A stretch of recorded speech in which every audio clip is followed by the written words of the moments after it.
Right whenever I'm on the air, dude. I want a blue shirt.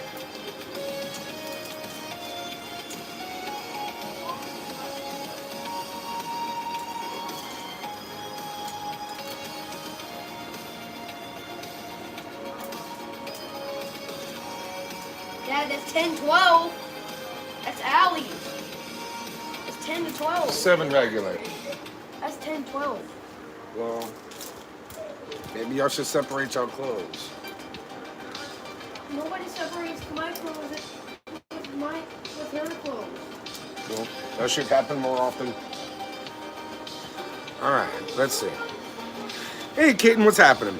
Just doing some last minute scrounging up here. Gonna give some folks a few minutes to roll in. Get ready for this week's episode of the Week in Wrestling on the Shed Podcast.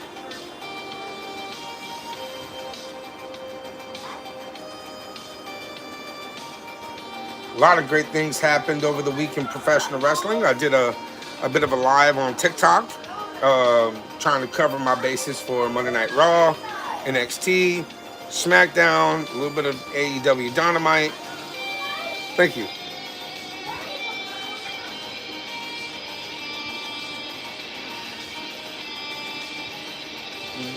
Just some simple readers, really.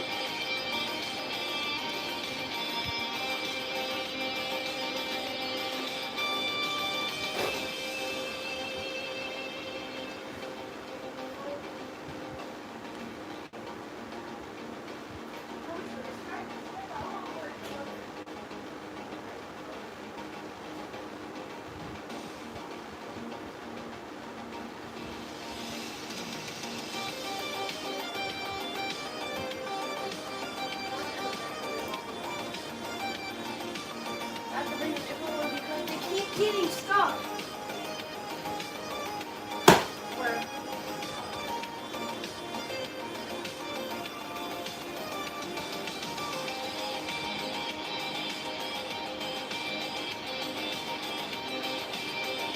All right, for those watching, be sure to share this out with some of your wrestling friends. The more the merrier we're going to bring in. Please be sure to share it out and join us in a few minutes. I'm giving everybody like another about 5 or 6 minutes. What's up, Justin? Getting some last minute editorials here so I can bring up. Appreciate you, Justin.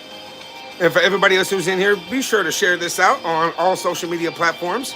If you got it on Snapchat, Instagram, Facebook, TikTok, bring them all in. Come on. We'll have ourselves a ball on this week's edition of the Week in Wrestling. Just doing some last minute little clicks here. We had a very interesting week of professional wrestling. Through Raw, NXT, SmackDown, hell, AEW actually drew my attention. Who's the mystery person WWE is promoting in the new teaser trailer? That's a good question.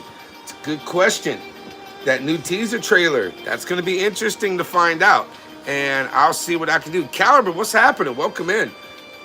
We're at 13 viewers. Give us a couple more minutes and we will kick off the Week in Wrestling.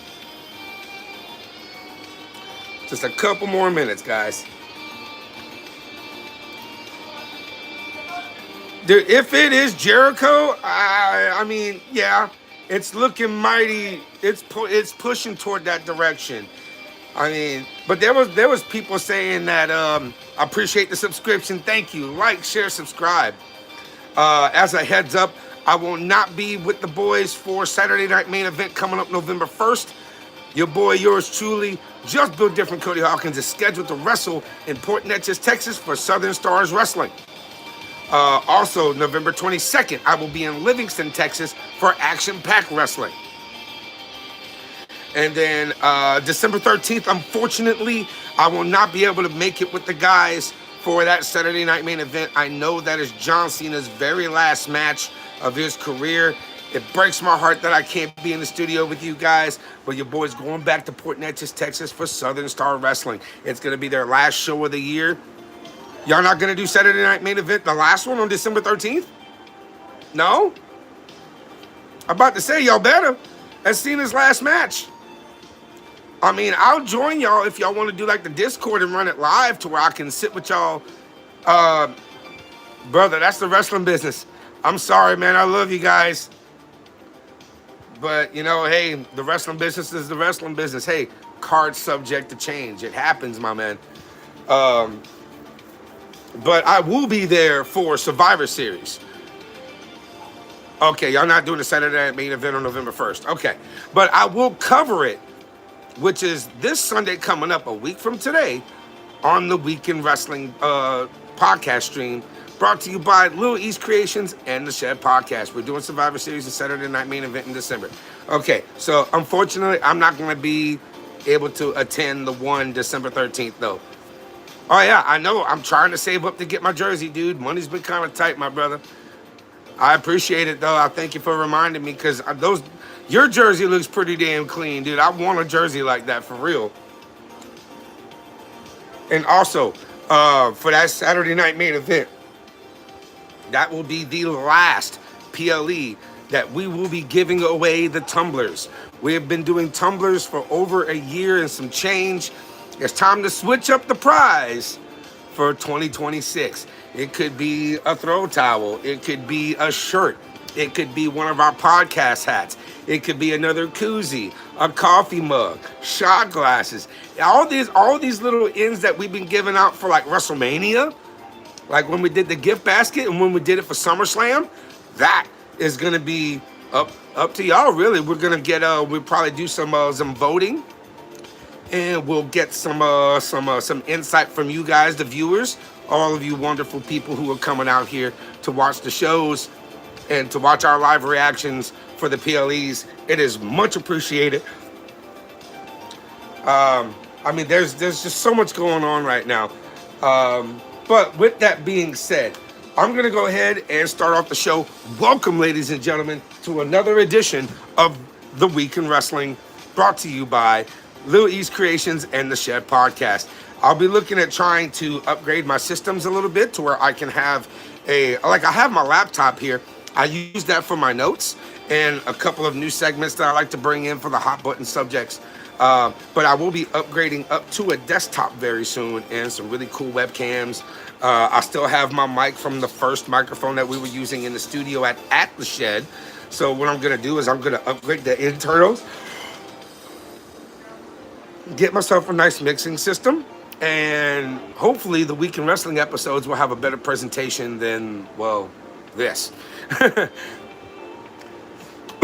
But yeah, let's go ahead and get started. Monday Night Raw was a very interesting Raw. I've seen a lot of predictions of going on within everything that was happening. But Monday Night Raw was a very interesting show, like I said, to say the least. We had a lot of things happening on that episode, not to mention the crowning of your new WWE World Tag Team Champions. That was a good match. Hell of a good match. Hell of a match. I loved every single moment of that. That was an awesome match. And what a way to help close off the career of the phenomenal AJ Styles, which he will be retiring in 2026. So every time y'all see AJ, just know that it's probably the last time you're going to see AJ Styles in your town or in your city or in your favorite arena. So it is a bit of a heartbreaker. Of course, Cena has his retirement match coming up December 13th at Saturday night's Main Event. His opponent is yet to be determined. So y'all stay with us here on the Shed Podcast, and I will have those updates for the next Week in Wrestling episode. Do keep on with that. Appreciate it, y'all. Now, Monday Night Raw, coming off the heels of a nasty betrayal from the week before. Braun Breaker, Bronson Reed, Paul Heyman turning on Seth. They basically wrote him off TV because of an injury that Seth sustained at the Crown Jewel PLE, which you've seen Seth Rollins beat the American Nightmare Cody Rhodes for the Crown Jewel Championship for 2025. Hell of a match. If I'm not mistaken, it was the coast-to-coast diving headbutt that injured the shoulder of Seth freaking Rollins. So on there, of course, they're going to write him off. He's going to have surgery. It's going to be a good time, a good while before Seth is fully recuperated from surgery before he's ready to go. I mean, sorry, excuse me. Now, given the circumstances, we could see Seth as early as Royal Rumble, as late as Backlash, or as soon as WrestleMania. He could come back for WrestleMania, depending on how speedy that recovery is. Because, of course, you know, as wrestlers get older, the healing time gets a lot longer. I mean, take it from experience. I've been dealing with a blown out rotator cuff since 2009. Okay, and I'm still doing this damn thing, throwing lines like my life depends on it. So it sucks. I'm not going to be able to get my surgery done until after I retire from in-ring action. It kind of sucks, but it's okay. Can't do it live. It's okay. It's all right. We're not adding anybody in. We just appreciate the viewers that are here with us. But you're still more than glad to drop comments here. If there's any topics y'all want to talk about, I'll be more than glad to get with you on that as soon as I'm finished up with the week review in the WWE and AEW. Halloween Havoc last night, guys. Oh my goodness. That was an awesome PLE minus one match. And I'm going to bring that up whenever I bring up Halloween Havoc. Now, Heyman and them had a promo to start off the show. There was 3 championship matches and an update on Rollins. Adam Pearce would start the show, get interrupted by Heyman, Bronson, and Braun. You had the Women's Intercontinental Championship, Maxine Dupree facing Becky Lynch, which Maxine Dupree won by disqualification, and still champion Becky Lynch, but that was still a win in her hometown in Sacramento, California. So the crowd was on this woman's side, especially near the end of the match. The sequences were very well executed, even though I kind of feel like Maxine's kind of missing a step, like she's missing that level of moxie when it is needed. Now, when necessary, she brings it out. Make no mistake on that. I don't know why the hell I'm still yawning right now. It's pissing me off. I hate it. I hate it. I hate it. I hate it. Now, the Intercontinental Championship, Dominic Mysterio would retain against Rusev via a diversion of the referee, kicking him in the ding-ding and getting the 1, 2, 3 ding-ding-ding and retaining the championship. The World Tag Team Championships, AJ Styles and Dragon Lee, are your new WWE World Tag Team Championships, getting the win over Finn Balor and JD McDonough. And if y'all noticed, Finn and JD had not defended those titles as often as most everybody's felt like they should have. They were champions for 6 months and only defended the titles twice. Only twice, believe it or not. Like, they should be defending way more often. You want my opinion? There it is. They should have defended those titles at least once a month or once every other month. Have like 3 or 4 title defenses throughout that 6-month title reign. Even if they were televised championship matches or PLEs, but they didn't put them in the PLEs as much. Why? It's beyond me. You know, maybe they didn't have enough time in the slots to have it happen, but it's okay though. You know, the matches that they have pulled off though, Finn and JD, hella great wrestlers. You know, couple of Irishmen whooping ass, taking names and beating some sense into people as tag team champions. They've had a decent run, but I still feel they should have defended those titles a lot more often. Now, we also had we had that promo update on Seth Rollins. Of course, they said that his injury was caused by that diving shoulder, that diving headbutt, which caused a shoulder injury to Seth freaking Rollins, which has sidelined him, which has also caused the WWE to write him off television until, you know, until later discussing, you know, whenever they get that situation down, they're going to be able to, you know, give us a better update post-surgery as to how long it's going to be before Seth Rollins is fully healed and ready for action. A lot of fans are predicting he could be back for Royal Rumble. He could be back for Elimination Chamber. Hell, he could even be back just in time for WrestleMania. They also made the announcement that they had the CM Punk being the #1 contender needed a person to go against. Apparently, he's going to be facing Jey Uso at this coming up Saturday night main event on November 1st for the WWE World Heavyweight Championship. Will CM Punk recapture that World Heavyweight Championship and actually hold that title for a while? Or will Jey Uso come back and gain his second World Heavyweight Championship in his career? Only way to find out is to tune in to Monday Night Raw tomorrow night. This is basically the go-home week leading into Saturday night main event on November 1st. So I say it's going to be a pretty interesting show. You know, this is more of like the last couple of Saturday night main events have been pretty damn good. I can say that with experience. I'll watch these shows, and I am no stranger to the entertainment factor that WWE is known for producing. And if y'all also notice, WWE has been tacking on these little road shows along the way. All these little, what we like to call spot shows. And I look forward to it, honestly.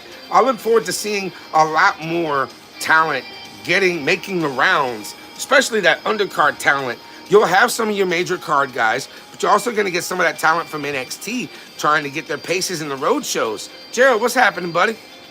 What's going on this evening? How you doing? How your mom and them? How the old lady? How the munchkin?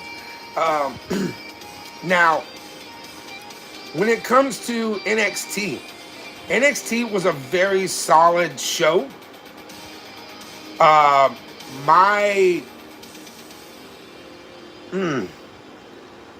can I say this? Because I mean, NXT actually had done a great job with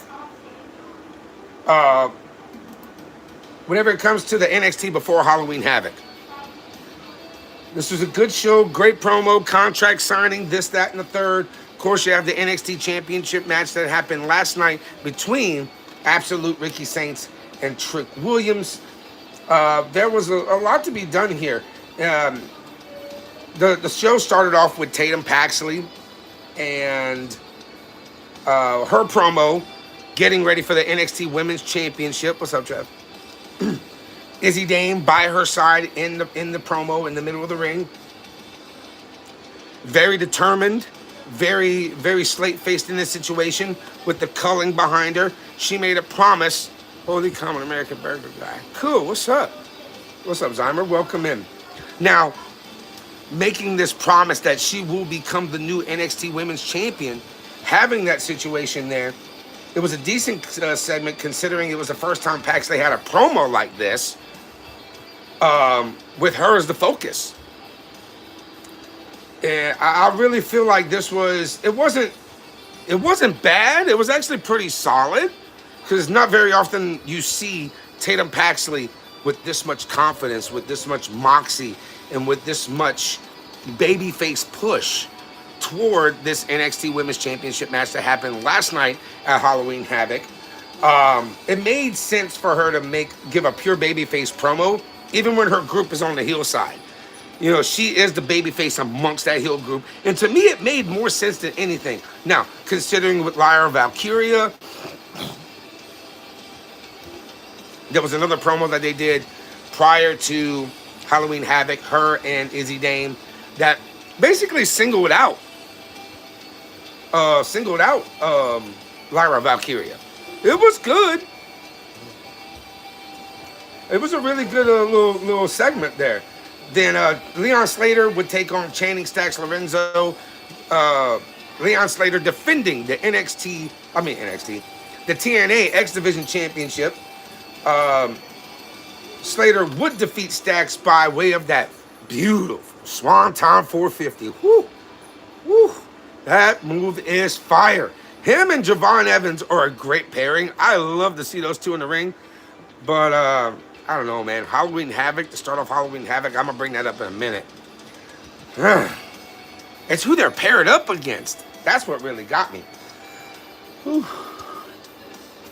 Zachary Wentz would take on Jasper Troy. Zachary Wentz from TNA as a qualifier for the Speed Tournament. Winner gets a #1 contendership opportunity at the WWE Speed Championship, the Men's Speed Championship, which is held by El Grande Americano.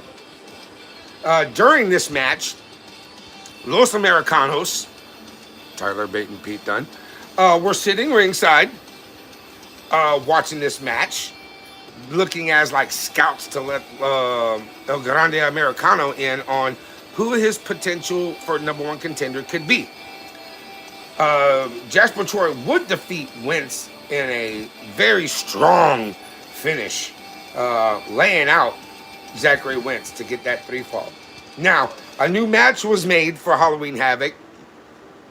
Sol Ruca being injured on Friday Night SmackDown, trying to, whenever they faced her and Zarya faced the WWE Women's Tag Team Champions, Alexa Bliss and Charlotte Flair.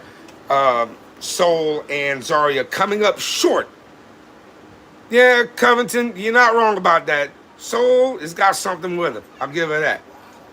You know, Beauty and the Beast, basically. The beauty of Sol Ruca, the beast mentality of Zarya. They're a great combination and a wonderful tag team on NXT. They had a very good showing on Friday Night SmackDown against Charlotte and Alexa last week. But Sol would end up getting hurt her knee, which means that the doctors would not clear her to defend the NXT Women's North American Championship against Blake Monroe, which in turn Zarya, she protested that, you know, she would take Sol Ruca's place in her honor and defend the Women's North American Championship against Blake Monroe at Halloween Havoc, which was last night. Great match. Awesome match. I'm going to bring that up in a few minutes as well. Then Axiom versus Sean Legacy in the other qualifier to see who would face Jasper Troy for that #1 contendership opportunity of the WWE Speed Championship.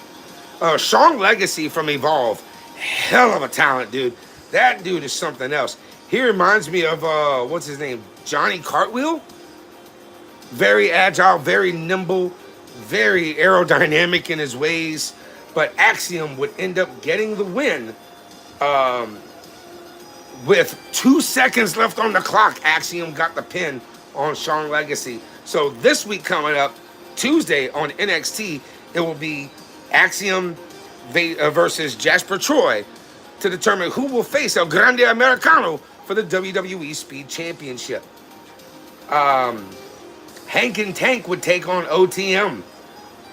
This was a House of Fire match to start off from Hank and Tank. They brought the wood to start off. OTM couldn't even get in the ring before the moxie and the drive of Hank and Tank would start the match. They got an upper hand on OTM at the beginning. Had a few nice shots there, but a lot of dominance from OTM. OTM getting the win over Hank and Tank, which cements their opportunity for a shot at the NXT Tag Team Championships. Should Transmeat win the title? What do you mean by that? Who's that? Wait, the NXT? Wait, NXT Women's North American or NXT Women's or NXT Men's or North American Championship? Which title are you talking about, Mojave? Be specific.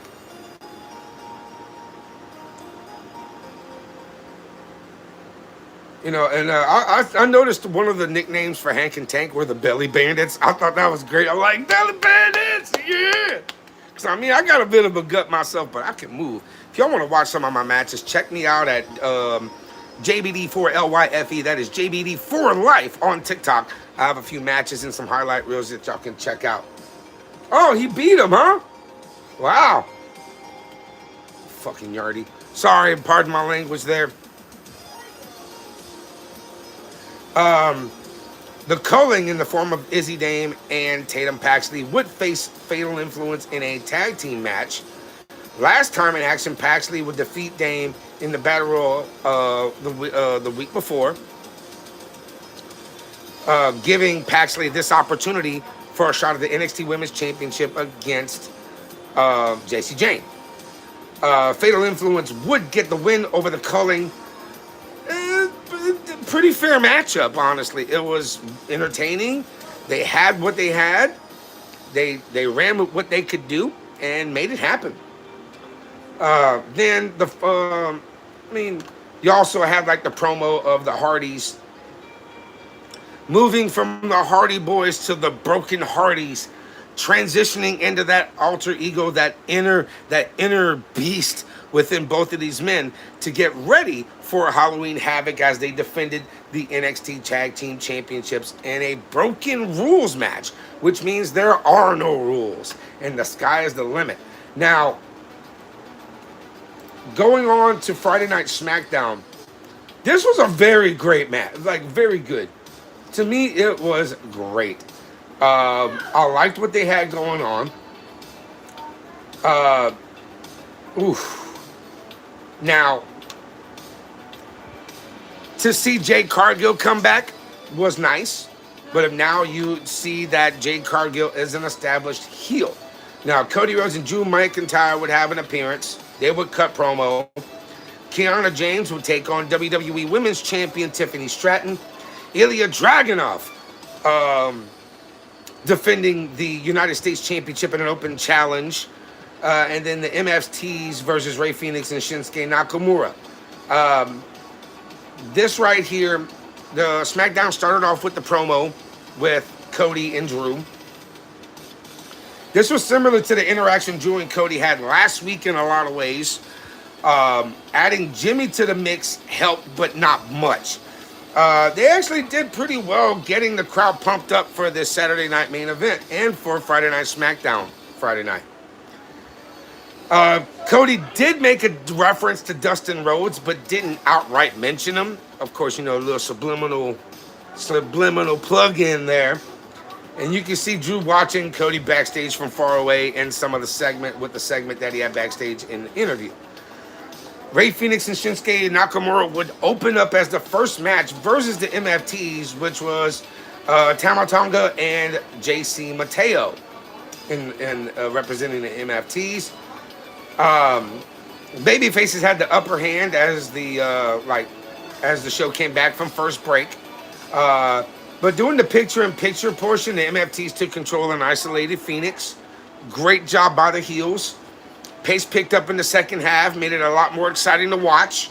Sokoa would distract the ref while Tama Tonga chokeslam Phoenix on the apron, allowing Tama to hit that running elbow for the win. MFTs would get the win over Phoenix and Shinsuke Nakamura. Again, Kiana James taking on the WWE Women's Champion Tiffany Stratton in a non-title matchup with Julia, your Women's United States Championship at ringside. Second match of the night was pretty solid, honestly. Julia taking a lot of liberties of trying to distract the ref. Kiana James working that heel work, doing what she's got to do to get the job done. But Stratton would defeat Kiana James via PME. Now, then the United States Championship Open Challenge, Ilya Dragunov would defend his United States Championship after a solid promo with Sami Zayn backstage before Ilya came out. His opponent, Aleister Black, with Zelina Vega as his manager ringside. Man, just saying, that entrance, it was badass enough as it is. Throwing Zelina at the beginning of it? Yes. Wonderful entrance. It's about time husband and wife get their little pairing there. As a power couple, so to speak, for the mid-card. Ilya got his ass headed to him. Whew. Great impactful match. Working the shoulder, working the head, Aleister Black putting some real serious impact on Ilya Dragunov. But at the same time, Ilya made Aleister earn every time, every opportunity that Ilya had to take a bump. He made sure that Aleister Black earned every shot that he was able to lay on him. But Dragunov would defeat Aleister Black, and still your WWE Men's United States Champion. Jimmy Uso would face Drew McIntyre next. Last time these guys were in action, Uso lost the Battle Royal on Raw October 20th. McIntyre defeated Rose by disqualification on October 17th. McIntyre would gain the upper hand here and defeat Jimmy Uso via a Claymore and a pinfall. That was your main event for Friday Night SmackDown. Now we move on to Halloween Havoc. This was a very great show. I liked what happened. I loved how they were able to get things done in a very timely manner. There was one match that really turned me away, and that would have been the very first match of the night. And unfortunately, it was in the form of the tag match between Mr. Iguana. It was Mr. Iguana and, hold on, Mr. Iguana and La Parca, sorry, taking on the TNA X Division champion Leon Slater and your boy who was bouncy Javon Evans. Like, I don't know if y'all watched it as much as I did, but there was a handful of hiccups. As a professional wrestler, I can see this from a mile away. Now, I'm glad that they kept the match going. There were a couple of hiccups like, what's next, what's next, what's next? It looked like an inexperienced independent wrestling match. And I've seen a handful of those in my lifetime already of the 16 years I've been in the business. And, all these guys look like indies who lost their spot, like who lost their place in the match, forgot what to do next. It did end up with Javon and Leon Slater getting the win over Mr. Iguana and La Parca, but man, it was hard not to overlook. Like, I'll give it to Mr. Iguana. He was very popular in the match. He did get the loudest chants. The in-ring chemistry in that match was very.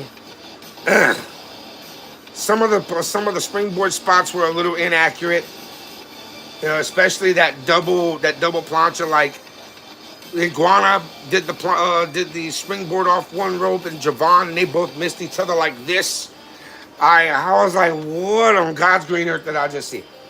There was a lot of miscues in there, but I'm glad they pushed through. They made it to the finish. Slater and Evans getting the win over Iguana and La Parca. Now, the Day of the Dead match, Hijo de Dr. Wagner Jr. Would face Ethan Page, as Page would defend the North American Championship in a Day of the Dead match. Very open rules here. Good evening, Pancho. What's happening? A lot of great back and forth. The crowd was mixed between both of these guys all the way to the end. The crowd popped hard. There was a lot of ohs and oohs and ahs and holy shits.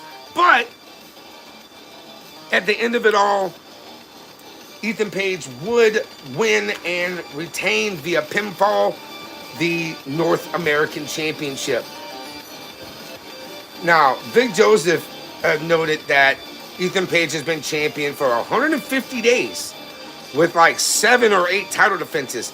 That is the most winningest champion in title defenses in the history of NXT, which is great. I love it. I love it. Backstage, Miles Bourne and Tavian Heights after that match would argue who would fight Josh Briggs next, because they both wanted a piece of Josh Briggs. Ava would decide they would fight each other instead. Whoever wins between Miles Bourne and Tavian Heights would face Josh Briggs next. So it's a bit of a rivalry between former members of the No Quarter Catch crew, which I love both of these guys. Tavian is a stick of dynamite, man. Miles Bourne is like a deaf version of Randy Orton. His moves, his moveset, his style, his method of working reminds me of a lot of Randy. So I don't know about y'all, but I say I call Miles born Little Randy. But that's just me. I like the way Miles works. Tavion is an outstanding Greco performer, but also a very high impact wrestler. I love what they do here. I cannot wait to see that match Tuesday night on NXT. The Women's North American Championship, Zarya would fight in Soruka's honor and defend the Women's North American Championship versus Blake Monroe. A lot of once again, straight up back and forth. There was a lot of action going on, plenty of bumps, a lot of heel work from Blake. Soruka watching intently and with worry that Zarya would not be able to get the win. Unfortunately, Blake Monroe would get Zarya and would best her and become the new NXT Women's North American Champion. It was an outstanding match. They went about 25 minutes. I'll give them that. They went 25 minutes, and it was a knockdown, drag out from the beginning to end, showing that Blake Monroe is a very resilient wrestler, but at the same time, do not discredit Zarya. She is an outstanding performer. She is a heavy hitter. She knows what to do, when to do, how to do it. All around great match. Great match. Now, the main event. For the NXT Women's Championship, Jacy Jayne would defend her. Hey, Sarah, what's up? Jacy Jayne would defend the NXT Women's Championship against #1 contender Tatum Paxley of the Cullen. Now, Fatal Influence would be out there with Jacy Jayne. The Cullen would be out there. Sean Spears, other accomplice.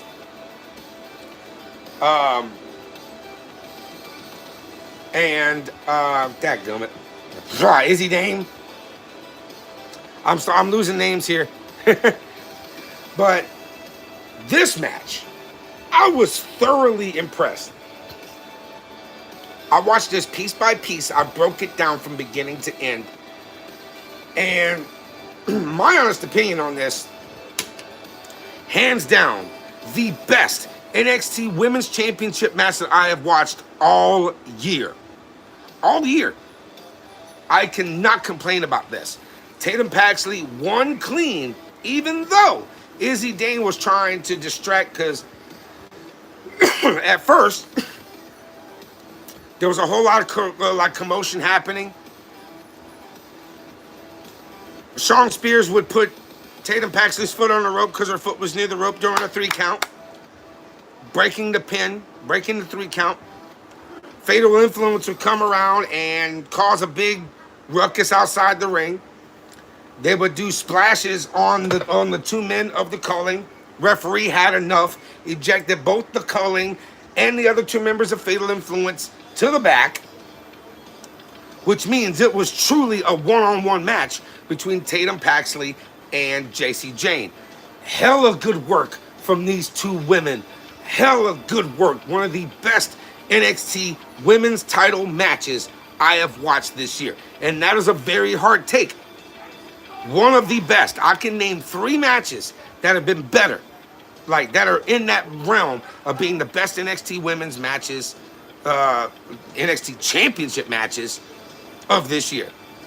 One being Stephanie Vaquer's defense against Jacy Jayne.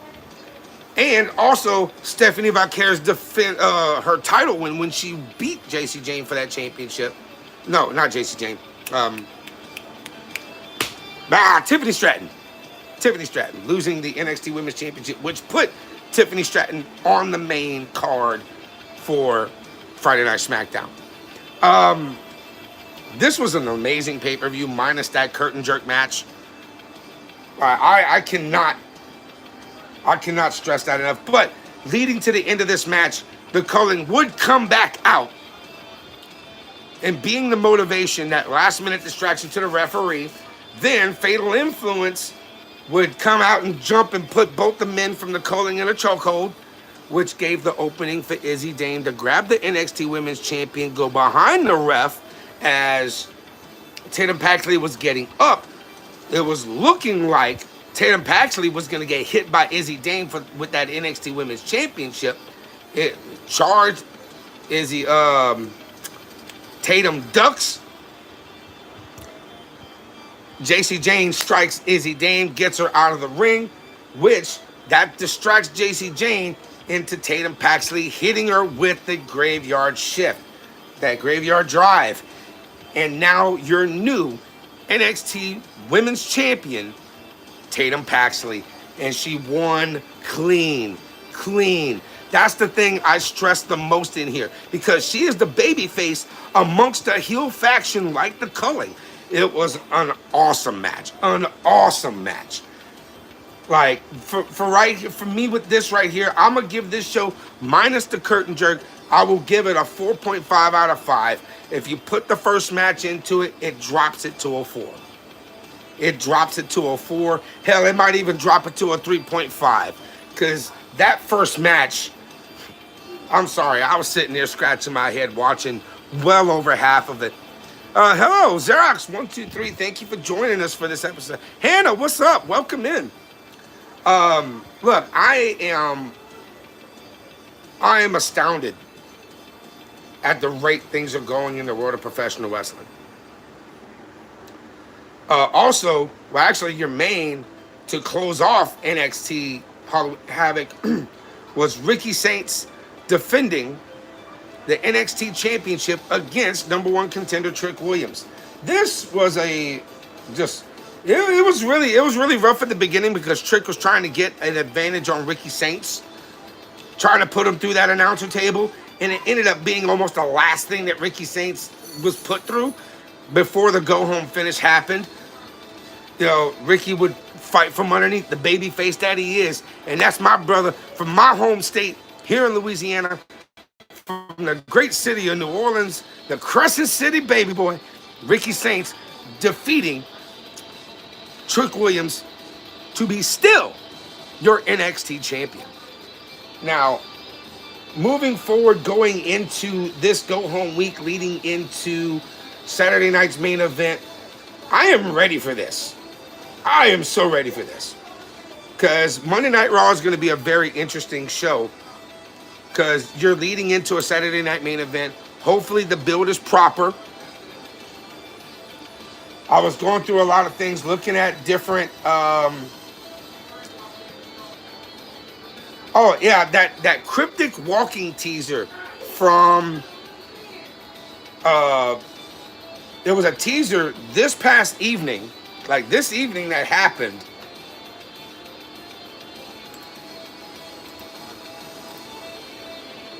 This was interesting. It was a cryptic walking teaser. They posted a second one on this past evening. Teaser shows a person walking with only the shoes being visible. The first teaser was posted earlier this morning. Now, let's see.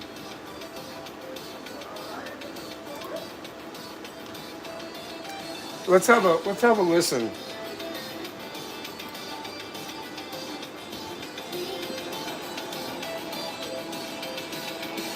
Just a set of footsteps. So, okay, this is interesting. It's just a set of footsteps. That's all it is.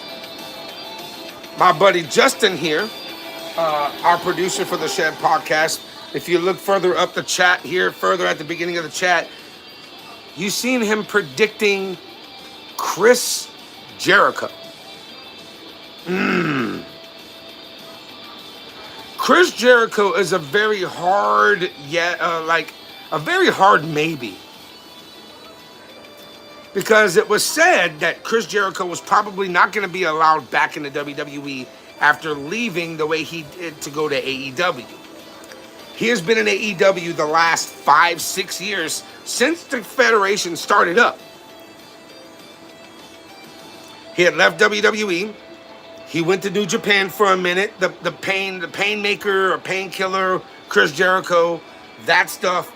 And then, instead of taking the contract back to WWE, he accepted a bigger money contract with AEW and has been at AEW ever since. Now, Jericho's contract is right about up. It's up. And with AEW, they don't do 30-day non-competes for some of their wrestlers, especially the veterans of the roster or somebody who is in high value or in high demand. Tony Khan's not really about the 90-day non-compete. Only WWE is, honestly. Now, be it Jericho or somebody else, who's to say? But until then, keep y'all eyes peeled on websites like Fightful, websites like Wrestling Inc., sites like the Bleacher Report, and other, or Wrestling Inquirer, quite a few news sources. Keep y'all eyes peeled and tune in to WWE television to figure out who that return is going to be. Justin here, J Toops, my producer, says he predicts it's going to be Chris Jericho. What do you guys think? Drop a comment below and let me know who you think is making their return to the WWE. Now, for me, it's anybody's guess. So with that being said, that will conclude our Weekend Wrestling show. I want to thank everybody for dropping in. I appreciate the likes. I appreciate the shares. Thank y'all, everybody, for interacting with me here in the chat. It is a blessing. I thank every single one of y'all. We love y'all. And on behalf of Little East Creations and the Shed Podcast, y'all have yourselves a wonderful night. And I will see y'all next week, November 2nd, between 6 and 7 p.m. Central Standard Time for our next episode of The Week in Wrestling. Good night, everybody.